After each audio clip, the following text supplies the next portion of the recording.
Ladies and gentlemen, welcome back to another episode of the Ball Oasis Show.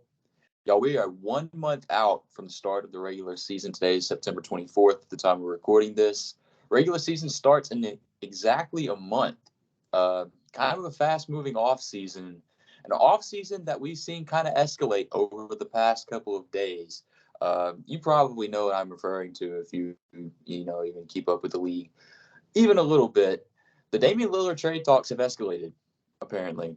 I was under the belief going into the weekend that he might have already been traded by now. But we've seen that the Blazers are trying to get a deal done by training camp, whether that be the Miami Heat or whether that be another Eastern Conference team. There have been teams, get into the mix looking to facilitate the trade. Teams like the Phoenix Suns and the Indiana Pacers, now that Buddy Hield is likely on his way out of Indiana. So we still got a lot. We still got a lot to hash out before not even just the regular season starts in a month, but training camp starts in about a week or so. So next time you see us, teams may look drastically different, and we're looking forward to it. Isn't that right, Jacob? Yeah, hopefully a lot of trade talks these last few days. I think I told you I was like a trade's getting done by Sunday. So I thought so too. we'll Sunday see. night, nothing's happened yet. A few hours left, but we'll see.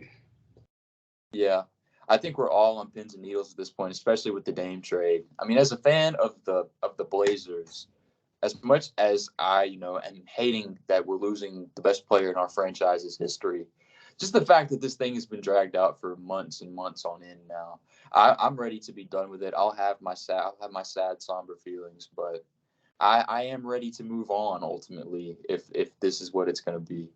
So we'll see. We'll see what comes of that in the next week or so. But we've got the top 10 centers here today to round out the position rankings. Next episode, starting standings, and that's the one that me and Jacob are really looking forward to. We've done a lot of chatting about.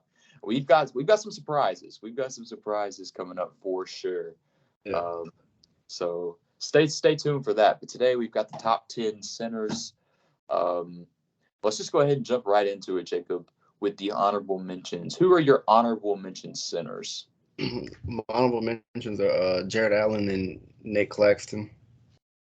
Nick Claxton had a really good year last year. I think he was in the Defensive Player of the Year talk first stretch. I know it kind of calmed down, but he was in that talk first stretch. And Jared Allen, we know, had his defensive impact. And I know he's been on the trade block, I think, so he could have a bigger role this year depending on what happens with him. But those two are my honorable mentions coming into this year. Both viable guys, both guys who are defensive anchors at their center position. Both guys defend the rim very well and have been really good over the past few years, especially with Jared Allen being is he a one-time or a two-time All-Star at this point? 2 years ago, I think. Yeah, that's right. My honorable mentions, I have two different ones, though. I have Miles Turner here. Miles Turner is one of mine. And I've got DeAndre Ayton. DeAndre Ayton is an interesting one because offensively, he's a top 10 center. We know he's a top 10 center. He's borderline top 5, especially at his best. We know DeAndre Ayton has, almost all the tools minus the three-point shot in his offensive bag. But with him being the first overall pick about 5 years ago now, and the lack of defensive, he hasn't come along defensively like we kind of thought he would. The effort, yeah, I guess. Effort. Yeah, his effort has not always been consistent on a very good Phoenix Suns team. He's played finals minutes. He's been on the biggest stage. But DeAndre Ayton, it just seems like at this point he would have made an All-Star appearance, Yeah. Over a guy like Larry Markkinen. Like, who would have thought Larry Markkinen going into last year would have an All-Star appearance before DeAndre Ayton? Yeah, I'm trying to think. Was there any surprise All-Stars last year besides Markkinen? I mean, Jeremy Grant was closer to being an All-Star than DeAndre Ayton was. Yeah, that's true. Like we said, even a few years ago, Jared Allen. So, right. So, I don't know. Maybe Frank Vogel with a new coach can unlock Ayton, but we'll see. Yeah. So he's gonna sit right there for me, along with Miles Turner. Miles Turner, of course, a great 3-and-D center. Yeah. Guy who's been on the trade block for a million years, it feels like. So I don't even know if he's really on the trade block at this point. But Indiana's apparently going to be in the mix, so we'll see. Miles Turner might get moved. Yeah, we'll see. Give me a number 10, though, to start us out, Jacob. My number 10, this is why I have DeAndre Ayton. Okay. Like you said, he averaged 18 points, 10 rebounds. Honestly, his biggest thing is the defense. Like you said, he should be one of the better centers, better defensive centers, in my opinion. It's just the effort. His offensive game, yeah, he shoots the mid range a little bit.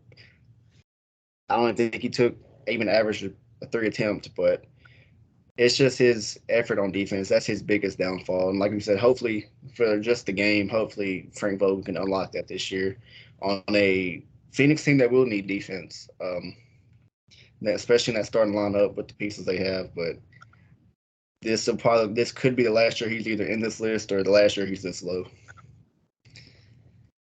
Yeah, you said basically all the right things about DeAndre Ayton. He's a guy who we can still expect good things from. I mean, he's 22, 23 years old at this point and could be on his way to a new change of scenery, and that might help him. Yeah, I will say he is in the Portland trade talks.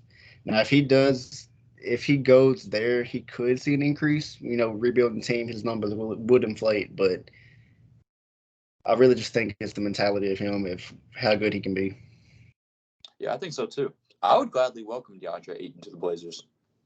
I'm about to say, if you're rebuilding, something could change. He could be really good. It could just be situational. So yeah, why not?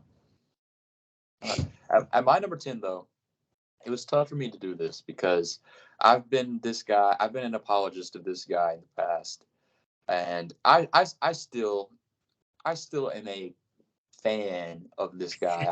I don't even know if that's the right way to put it. But I've got Rudy Gobert at number 10. I respect Rudy Gobert. I'll put it that way. Last season was not a good season for Rudy Gobert. All his advanced defensive numbers were down. And I think a lot of that is being inserted into a new system alongside Karl Anthony Towns, where right. He's not going to have as much opportunity defensively as he had in the past with Quinn Snyder in Utah. But even then, Rudy Gobert did not have a great first year in Minnesota. He averaged 13 points and 12 rebounds, just around 2 blocks a game.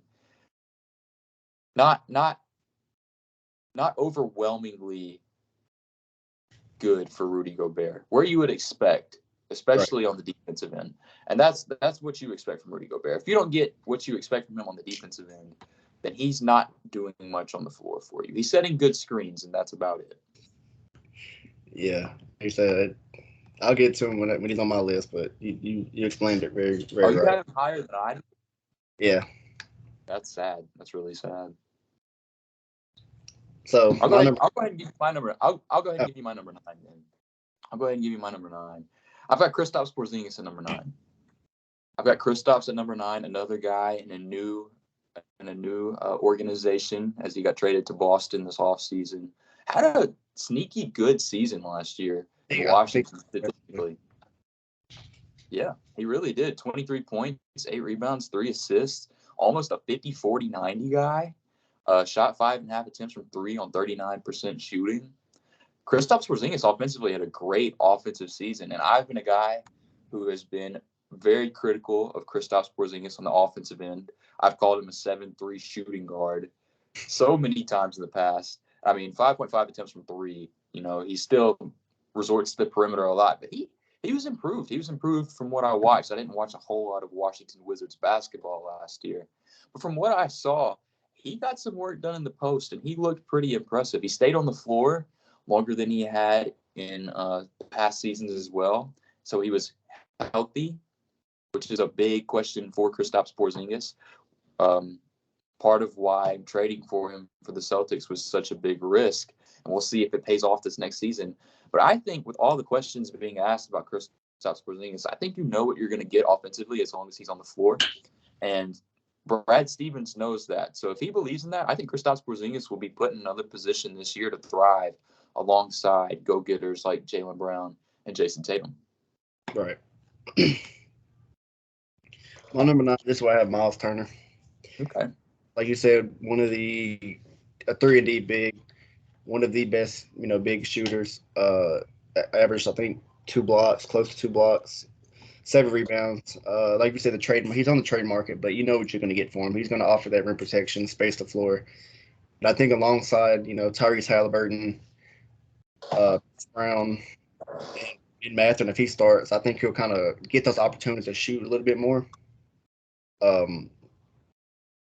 think even if Buddy Hield leaves, he'll get that space. And do we see Obi Toppin starting? I think so. I think he does. I think if Obi starts, then that'll kind of definitely give Miles Turner more freeway or freedom to kind of roam on offense, maybe defense. Well, I wouldn't say defense, but on offense. So I just think that from last year and I guess the chemistry with that starting lineup, I think he could be a top 10 center. Yeah. Miles Turner is a guy, you know exactly what you're going to get from Miles Turner. You're going to get great defense. You're going to get great statistical defense, and you're going to have a guy that shoots high 30% from three on about 3 or 4 attempts a game. Miles Turner's going to do that for you. And whatever else he gives you, whether it be playmaking or whether it be screen setting or anything else that he might give you, is a great plus, a great plus, which he's able to do. But when those games happen, we see the Indiana Pacers win those games a lot more times than they lose. I know halfway through the season last year, through 41 games, they were 23-18 in the top 6 in the Eastern Conference. And while a lot of that was because of Tyrese Halliburton, a lot of that was because of Miles Turner as well. He had a really good first half of the season last year.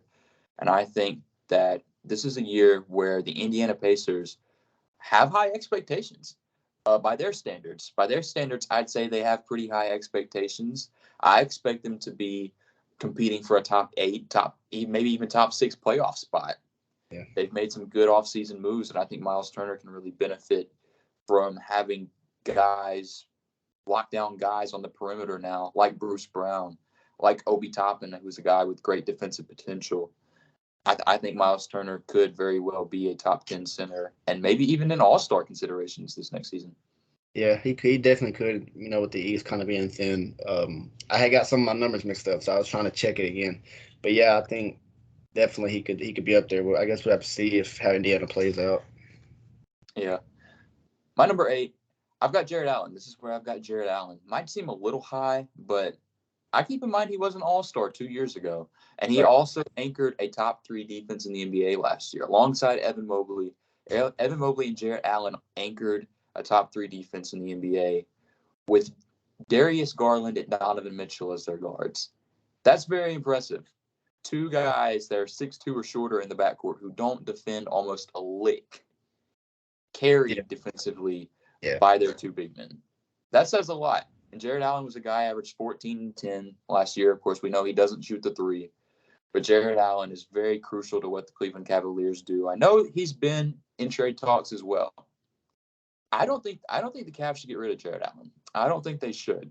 I think Evan Mobley is, equipped to take over the full responsibility of the defensive anchor on that team. But I really like Jarrett Allen alongside Donovan Mitchell. Donovan Mitchell especially, with as much as Donovan Mitchell likes to run pick and roll, Darius Garland does as well. I think Jarrett Allen is a great fit on Cleveland. I see you've got kind of a puzzled look on your face. Yeah, I agree. I think it'd be great to keep him, but I think if they could they got Max Strus. They got Max Strus, so their wing depth is not like last year. That's what I was gonna say. I was like, if they could flip Jarrett Allen for a solid, decent starting wing, then I think they should move him. But since with Max Strus, Georges Niang coming in, he probably will be there for the foreseeable future. Here's my only response to that. If they wanted a wing like that, if they wanted to bolster their wing depth, Kelly Oubre was a free agent for 2.5 months. Yeah. Well. Yeah. I'll get to Kelly later in standings, but yeah, I think that is. Yeah, I really can't. I can't deny that. So he probably is there for the long haul, unless they just flip him for picks, or we'll see about the Donovan Mitchell stuff that's came up these last few weeks. What happens with him in a few years? You know what I believe about that, right? I've told you Donovan Mitchell will eventually be a New York Knick, and there's no like stopping him from being a New York Knick. I don't know. I've heard Brooklyn and I've heard Miami. He will be a New York Knick. I'll stamp it on this channel. Donovan Mitchell will be a New York Knick in a few years. If one of I don't think it'll happen. If one of Giannis, Joel become available, that's New York is putting all the chips in for one of those guys. They won't get them. That's what I'm saying. They won't get them. But besides those two, I don't see any major star available. I don't believe the Luka talk that's been coming out. So if it is Donovan Mitchell, then yeah, he either be I think it'd be the Knicks, the Nets, or the Heat. If the Heat, Donovan Mitchell was unhappy to be traded to Cleveland, right? Yeah, because I know he wanted to go to New York. But if Dame doesn't go to Miami, I think whenever the time comes, if he gets traded, he could end up in Miami. He's a New York Knick, in my opinion. Even if he doesn't get traded, if it's free agency, then yeah, he's gonna end up in New York. They might have to shed some cap, but yeah, it'll happen. Yeah. Back to Jared Allen though. I think the only way that he does get traded is if it's a money thing, is if they can't pay him alongside the other guys that they have. Yeah, I don't see why they couldn't pay him. So yeah, we'll see. He'd probably end up staying there. Yeah. Who's your number 8 though? This is where I have Rudy. Okay. So, like I said, I wasn't too far from where you had him, but 13 and 12, you know what you're getting from him. I'm of the belief that the fit would be better this year between him and Cat. I think it could be better. We'll see. I think Cat only played 29 games last year.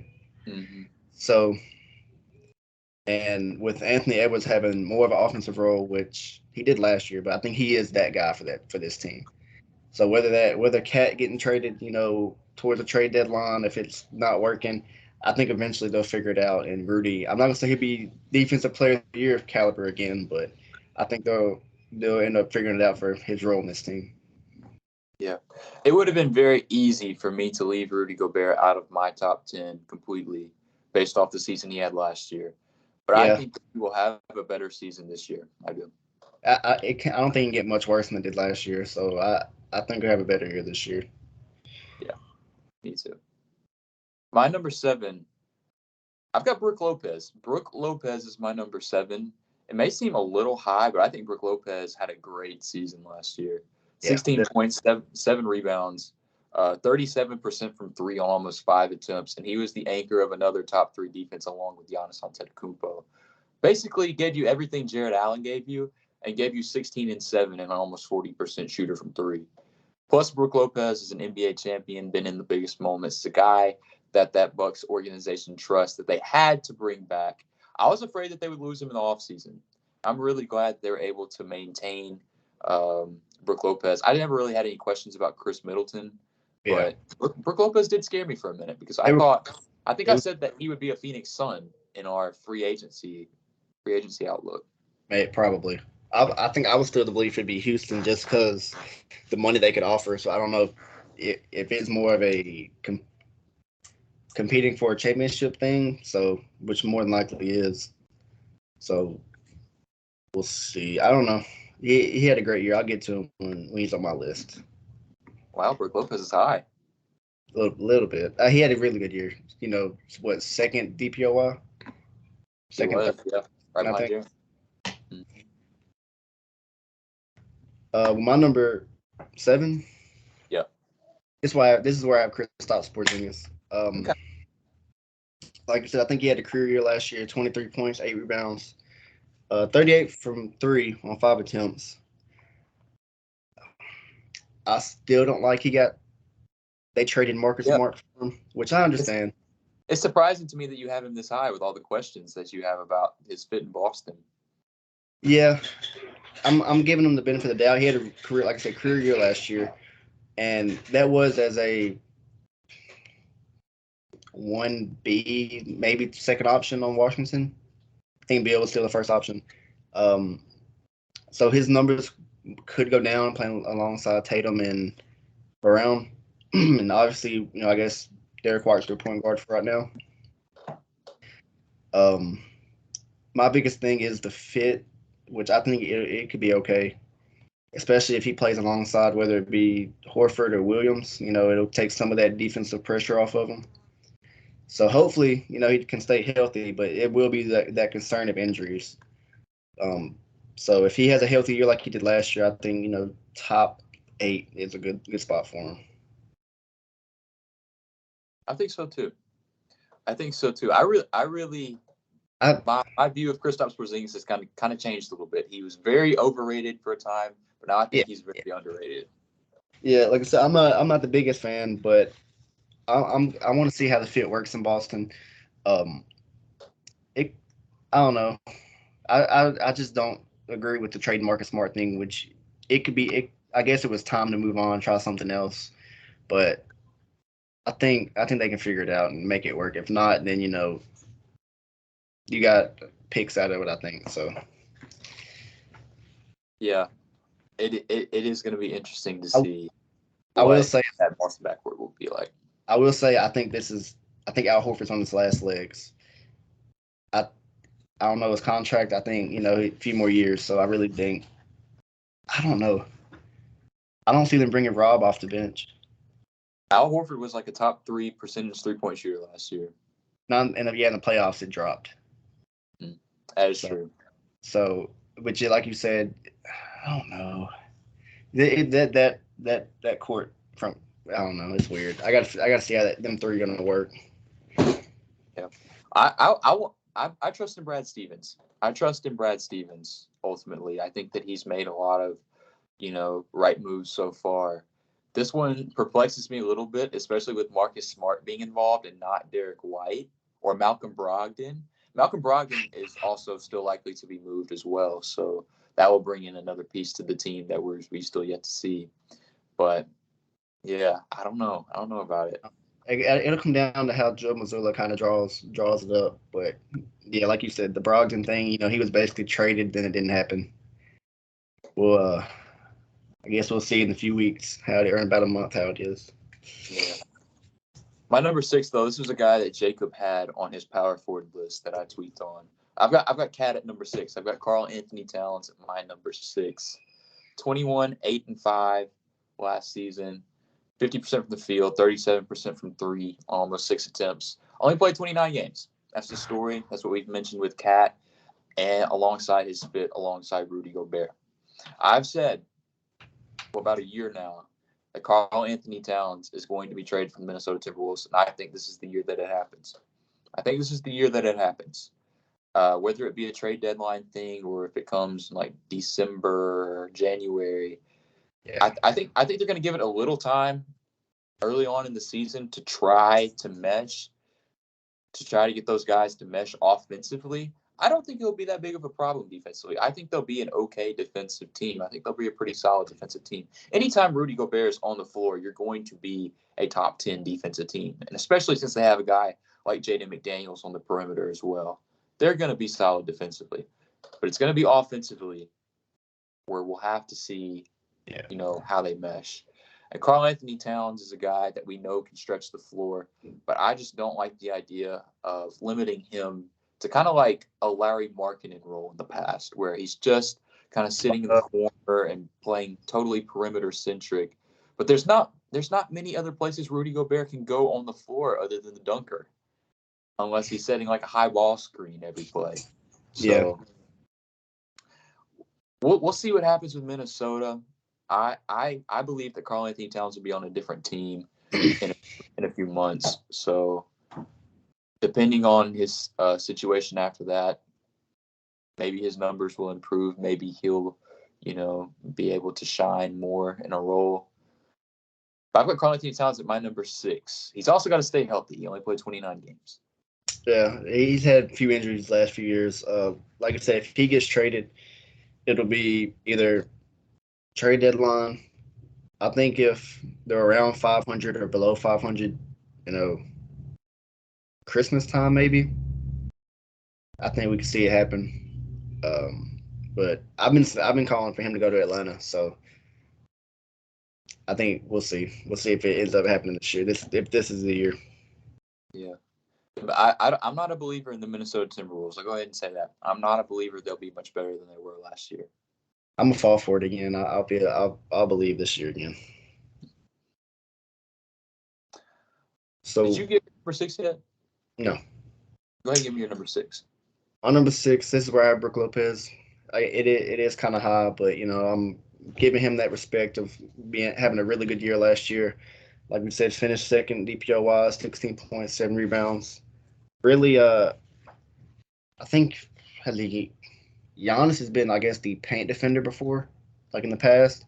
So that really, with Brook Lopez back there, like you said, they anchored a top 5 defense, 3, 5. Well, I don't know if they were top 5, but he was really important to their defense, and it really showed last year. Like I said, averaged, I think, almost close to 3 blocks. So it's, I guess, the age thing, the age factor of it. He's 30, 34, 35, I think he's maybe. 35 or 36 at this point.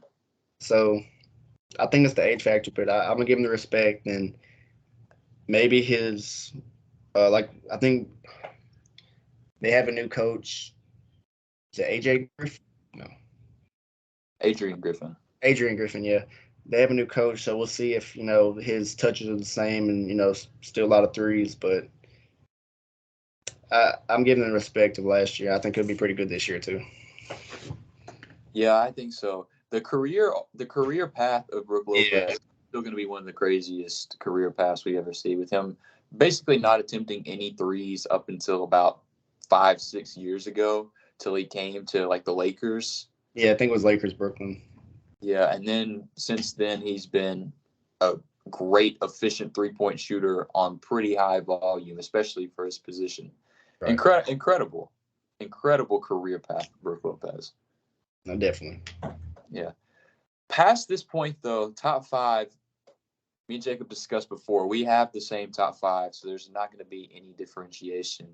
At number 5, Jacob, tell us about Domantas Sabonis. Yeah, Sabonis, I know the trade a few years ago, it was, people went crazy over it, but so far it's been an even trade, in my opinion. I think Indiana got the better player, but fit-wise, Sacramento, obviously, last year, was the top 3 seed. Was the 3 seed. He averaged 19 points, 10 rebounds, 7 assists. They ran a lot of playmaking through him last year. I know a lot of it was, from De'Aaron Fox, but Sabonis contributed a lot of that. And did we pick them to beat Golden State, or did we pick Golden State? I picked Golden State to beat them. I might have. I don't know. I can't remember who I picked. I know I said 7. But Sabonis, he was crucial to their offense. I think they were the best offense last year. If not, I know top 3. So I don't know if they'll be this 3 seed again, but I think he is crucial for them to succeed in their offense.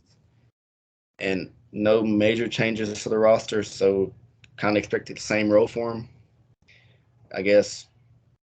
Yeah, definitely he'll be a top 5 again, but we'll just have to see if they can keep up the health consistency they had last year. I believe they were the healthiest team last year, I think. I'll never forget the day that Tyrese Haliburton Domantas Sabonis trade happened. The Kings fans absolutely hated it. They thought it was the worst trade in franchise history. And who knows, maybe it will turn out to be a bad trade for them as we see Tyrese turn into an all-star and maybe past that. But Domantas Sabonis has been very, very good for the Sacramento Kings here in the first year and a half. With him and De'Aaron Fox on the floor together, they are historically efficient on offense. Offensively, like you said, the Kings were the top-ranked offense last season with an offensive rating over 120 for most of the year. I don't know if they finished with an offensive rating over 120, but it was ridiculously high. They were on pace to be the best offense in history through the first 65 or 70 games, I think. Yeah. Domantas Sabonis, talking about career paths as well, like Brook Lopez. Domantas Sabonis started his career in OKC as a floor-spacing 4 and a guy who played spot minutes on defense. That's what he was. And now we see him averaging 7 assists a game, being the second best big man playmaker behind Nikola Jokic.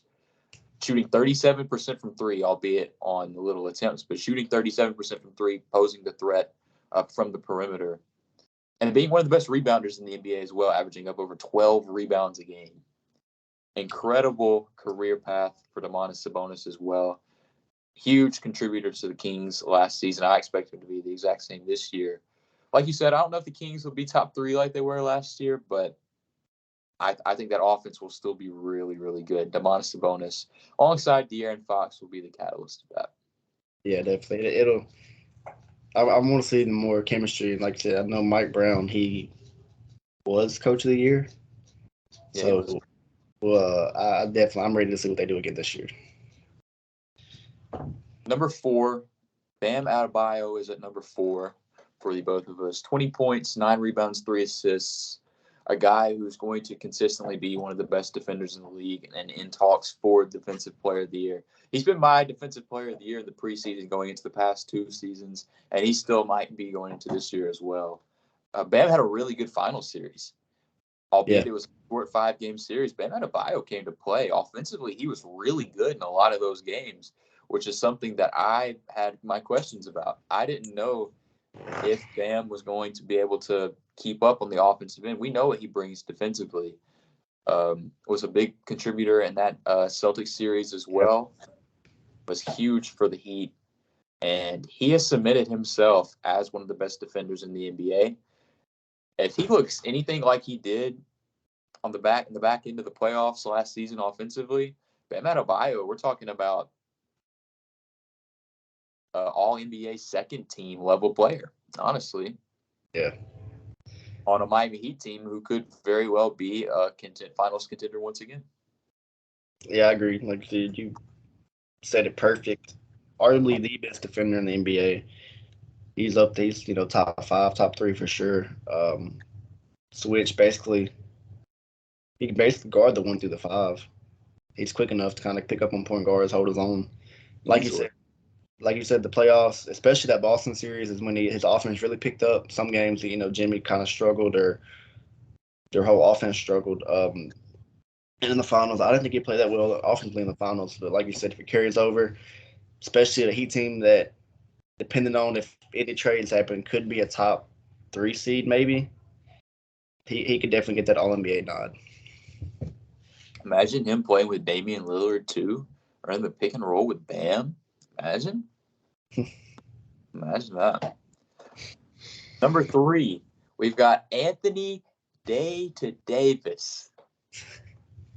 We know Anthony Davis at his best is a top 10 player in the NBA. At his best, he's probably pushing top 5, honestly. Yeah. He's been a top 3 MVP candidate before. Played, I think, around 50-something games last season, so not terrible. He was available for the whole playoffs, which is, very important for the Lakers as they made it to the Western Conference Finals. Very inconsistent in the playoffs last year. Oh yeah. Was kind of a one-on, one-off type player where he'd have, a 30-point, 14 rebound, 4-block game, and then the next game he would give you 9 points and 5 rebounds. Yeah, it's a little strange for a player of Anthony Davis's caliber. I think that he's fallen in love with the perimeter a little more than he probably should. Still, though, averaged 26 points and 13 rebounds, and he's one of the best rim protectors still in the league. Yeah. I can't say much bad about Anthony Davis outside of the obvious things. I think that he has become an underrated player at this point as well on a Lakers team that needs him on the floor to be successful. They need Anthony Davis to be on the floor to be successful. Yeah. Like you said, that we know what the biggest thing for Anthony Davis is. I think there was a stretch last year. I think LeBron was out. Well, you could have. Anthony Davis had an MVP. Trying to think, he had the MVP. I can't think of it, but he was in top caliber stretch. Yeah. I believe it was when LeBron was out. It was games where he was getting 30 and 20, just dominating, and then I think he got hurt. Not a major injury, but kind of slowed down. Like you said, he's probably more on the perimeter than he should be. And I know it came out a week or two ago that he wants to play the 4 more, not the 5. Go So figure. yeah, so we'll see how that works. So yeah, not much to say about him. If he's healthy, like you said, top 5 at his best, or top 10 at his best, top 5. Yeah. Anthony Davis has never liked to play the 5. He's made that Very clear. vocally clear Yeah. that he does not like to play the 5. So I'm not surprised with that at all. Tell us about our number 2 guy, Jacob. Yeah, as well we have Joel Embiid, MVP last year, scoring champion, second year in a row. Not much to say. We kind of know what happened in the playoffs. Kind of dipped, which he did have a knee injury. Uh, but when he's healthy in the regular season, we know what he's going to do. He's going to be in the MVP conversation, especially if James Harden's not there this year or holds out, whatever you want to call it. He could be in the MVP conversation easily again. Like not much to say. That could have went to the conference finals, first time in his career, but we know how that worked, how that fell apart. Um, Not much to say. I think he solidified himself as one of the. I think when healthy, top 5, you can make an argument top 4. I think the top it's whoever has the better night that night. So Yeah, Joel Embiid is a top 5 player in basketball. I think that wholeheartedly that Joel Embiid is a top 5 player. just I'm really interested to see the Joel Embiid Nick Nurse relationship, because Nick Nurse is a guy that has historically played his stars over 40 minutes a game. oh And I don't know if Joel Embiid is equipped to do that, especially with the offensive workload he would take on with James Harden potentially being in another organization. I think Joel Embiid can do it, of course, but I yeah. think it might be taxing on him, especially if he's playing 39, 40, 41 minutes a game, like Nick Nurse likes to do. I'm glad you brought that up. I'll get more into it when we do the East, standings. Nick Nurse said he wants him to play more minutes this year, and we know how Doc Rivers played Joel last year. I believe over 36 minutes, close to it, 35, 36. I slightly agree with what you say about the offensive load. If Harden's not there, I think Nick Nurse has said, Tyrese Maxey will have a bigger offensive role, whether it be, pick and rolls. We know, in my opinion, Nick Nurse is a lot better coach than Doc Rivers. So we'll see. I think he'll have a great year. Whether his offensive numbers go down, defensive go up, because he did say he wanted to be more involved on defense, which he is good at. But whether that be funnel everybody to the rim like they do in Memphis, but we'll see how it turns out. Yeah, if Joel Embiid does end up playing like 40 minutes a game next season, you can go ahead and lock him in for top 3 in the MVP again, no doubt, because he'll have the number. Yeah, he'll be a lot, but what they said was they want to play him that much to get him ready for the playoffs. I don't know if it helps him or hurts him, but to get his body ready for that, load in the playoffs. I have an organization that would not agree with that, and they reside in Los Angeles, California. They would not agree with that. Oh, definitely not. Yeah, Joel Embiid will not have to worry about the whole star sit out rule for rest under Nick Yeah. Nurse. I don't think he'll have to worry about that one a whole lot. No. But yeah, Joel Embiid, the numbers will be there. I think he'll be a top 3 MVP candidate again this next season, as long as the Sixers are still as good as we project them to be. I think Joel Embiid is great.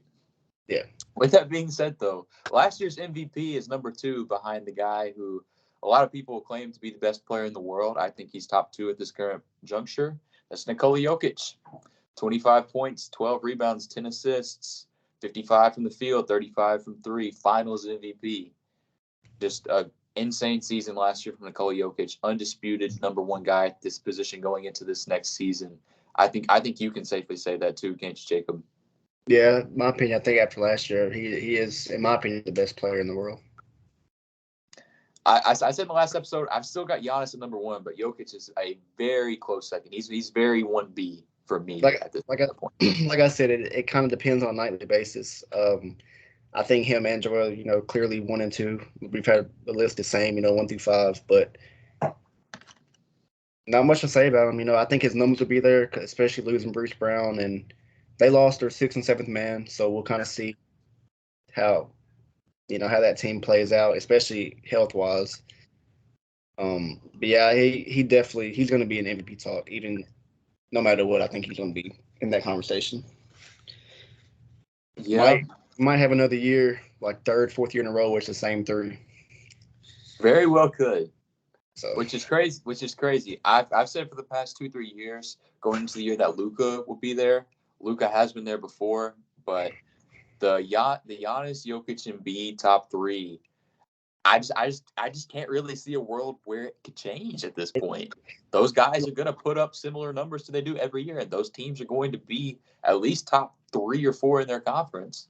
yeah, you could say some dark horses, but those three, their numbers are all similar. They're like whether it be different roles, but they're gonna have similar numbers and be the top seeds in the both conferences. So, yeah, he's up there. The model of consistency. Nikola Jokic is a guy that's not spent a whole lot of time injured. Is a guy that you know what you're going to get from him every game.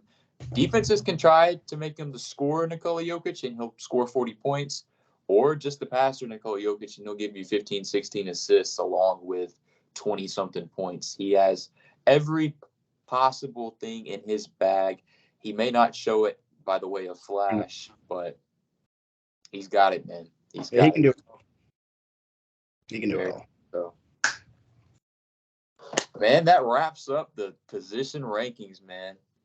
Standings coming up, Jacob. How excited are you for these standings, Jacob? I'm so excited. Yeah, I thought about.